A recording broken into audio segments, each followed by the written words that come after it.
शहर के एक इलाके में महेश जी का एक अपना मकान था। उम्र लगभग 40 साल। महेश जी के परिवार में उनकी पत्नी, जिसका नाम सुनीता था, और एक सुंदर सा 5 साल का बेटा था, जिसका नाम राकेश था। महेश जी एक सरकारी दफ्तर में ऊंचे पद पर आसीन थे। महेश जी बहुत ही ईमानदार और मेहनती थे। हर काम बहुत ही दिल लगा कर करते थे। महेश जी हर सुबह भोर में ही उठ जाते और पूजा पाठ करके बाजार का सारा काम अपने समय से कर लेते। उसके बाद नाश्ता पानी करके ऑफिस के लिए निकल जाते। महेश जी अपने बेटे से बहुत प्यार करते थे। वे जब भी ऑफिस से आते, अपने बेटे के लिए कुछ न कुछ खाने पीने या खिलौने लेकर आते। समय गुजरता गया। राकेश अब बड़ा हो गया और ग्रेजुएशन कंप्लीट कर लिया। महेश जी बहुत खुश हुए और बेटे को गले लगा लिया।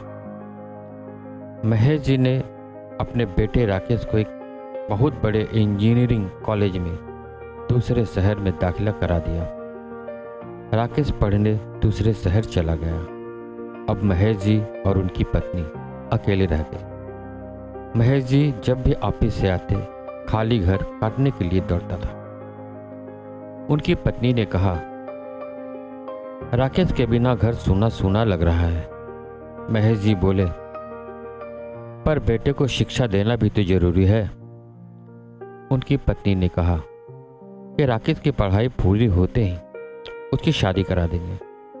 महेश जी बोले, हाँ, घर पोते पोती होंगे तो घर में खुशहाली रहेगी। बच्चों की किलकारियाँ से घर का माहौल खिला रहेगा। ये सोचकर दोनों बहुत खुश हो जाते हैं और सपने देखने लगते हैं। राकेश की पढ़ाई पूरी होती है, सारे शहर में अव्वल आता है और अपने पिता महेश जी को बताता है, पिताजी, मैंने सारे शहर में अव्वल आया हूँ। महेश जी के खुशी का ठिकाना नहीं होता। उन्होंने ये बात अपनी पत्नी को बताई।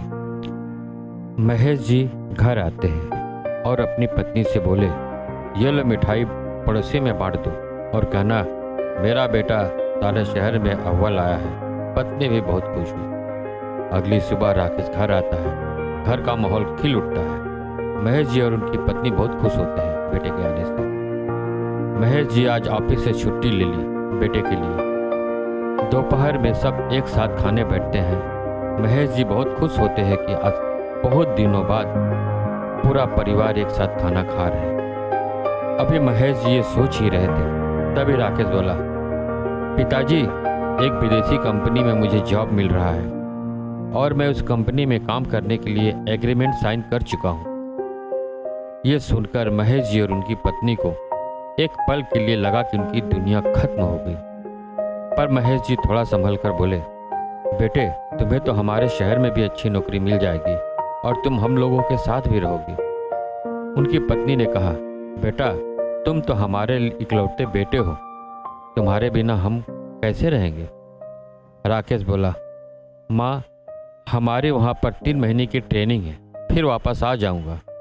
राकेश ने माँ को सांत्वना देते हुए कहा। फिर राकेश ने अपने पिताजी से बोला, पिताजी, मुझे वहाँ की कंपनी सैलरी अच्छी दे रही है। कम से कम 30 लाख का पैकेज है और यहाँ की कंपनी 15 लाख भी नहीं देगी। महेश जी बोले, बेटा। राकेश बीच में टोकते हुए बोला, पिताजी, हमने एग्रीमेंट साइन कर लिया है। महेश जी कुछ देर खामोश रहे और फिर बोले, बेटा, जब तुमने मन बना ही लिया है तो हम लोग क्या कर सकते हैं। महेश जी की पत्नी खाने के टेबल से उठकर कमरे में जाने लगी और पीछे पीछे महेश जी भी जाते हैं। उनकी पत्नी रोने लगती है। महेश जी बोले, कुछ दिनों की तो बात है, राकेश 3 महीने में वापस आ जाएगा। पर उसकी पत्नी का रोना कम नहीं हुआ। रोती भी क्यों नहीं, जिस बेटे को बचपन से अपने सीने से लगा कर रखा, अब वह उनसे दूर जा रहा है। अगली सुबह राकेश सामान तैयार करता है और अपनी माँ और पिताजी के पैर छुए और निकल गया। महेश जी और उनकी पत्नी दोनों नम आंखों से बेटे को जाते हुए देखते रहे। राकेश विदेश में अच्छी कंपनी में काम करने लगा। शुरू शुरू में अपने माँ और पिताजी को रोज कॉल किया करता था और अपने और अपने काम के बारे में बताता, पर जैसे जैसे समय बीतता गया कॉल करना लगभग कम होता चला गया। 3 महीने बीतने के बाद महेश जी ने राकेश को कॉल किया और बोले, बेटा 3 महीने हो गए, कब तक घर लौट रहे हो? राकेश ने बोला, पिताजी हम 1 साल तक कोई छुट्टी नहीं ले सकते, कंपनी ने मना कर दिया, इसलिए हम 1 साल तक नहीं आ पाएंगे। महेश जी का दिल बैठ गया। वह जमीन पर बैठ गए और सोचे पत्नी को क्या बताऊंगा। तभी महेश जी की पत्नी ने पूछा, क्या बात है, बेटे ने क्या कहा? महेश जी बोले, बेटा बोला कंपनी का काम का प्रेशर है, कुछ दिनों में आ जाऊंगा। महेश जी का अब रिटायरमेंट का समय आ गया।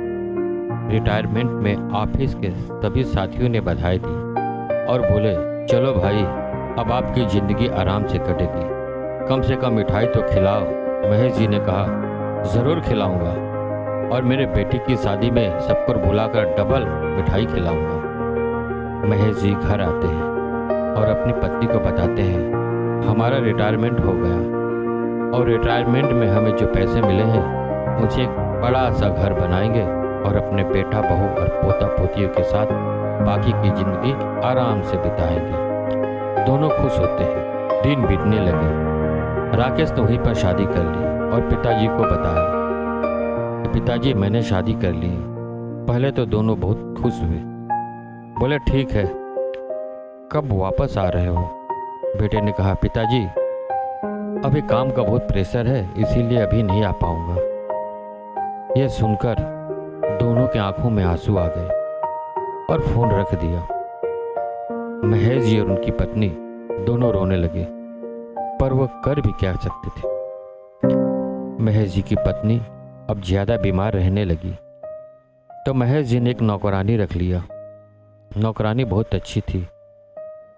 वह घर का और उनकी पत्नी का बहुत ख्याल रखती थी। दिन पर दिन उनकी पत्नी की हालत बिगड़ती जा रही थी। उन्होंने बेटे को कॉल करके बोला, बेटा तुम्हारी माँ की तबीयत बहुत ख़राब है, घर जल्दी आ जाओ। पर बेटे ने काम का बहाना बनाकर मना कर दिया। महेश जी का दिल टूट गया। वह जमीन पर बैठकर रोने लगे। कुछ दिनों बाद महेश जी की पत्नी का देहांत हो गया।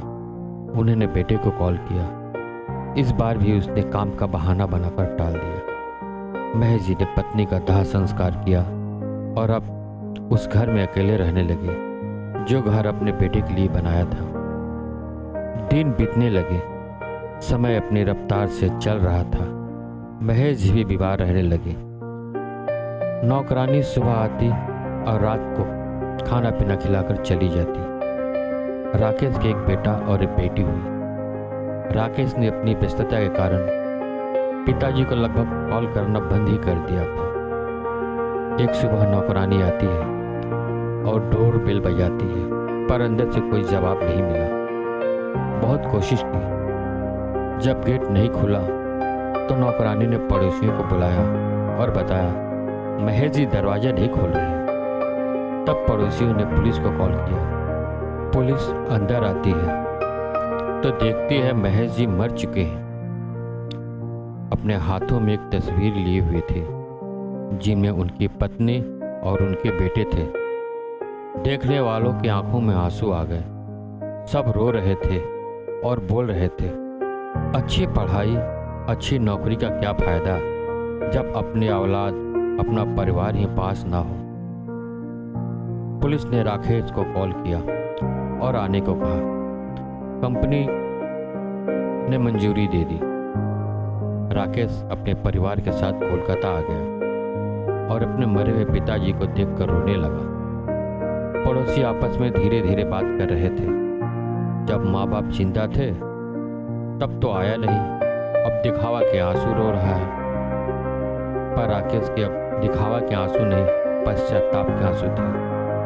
सोचा, मैं अगर अपने माँ और पिताजी के साथ होता तो ये दिन नहीं देखना होता। कल मेरा बेटा भी मेरे साथ ऐसा करेगा तो मुझ पर क्या बीतेगी। यह सोचकर उसकी आत्मा कांप उठती है और बहुत बहुत ही आत्मग्लानि हुई।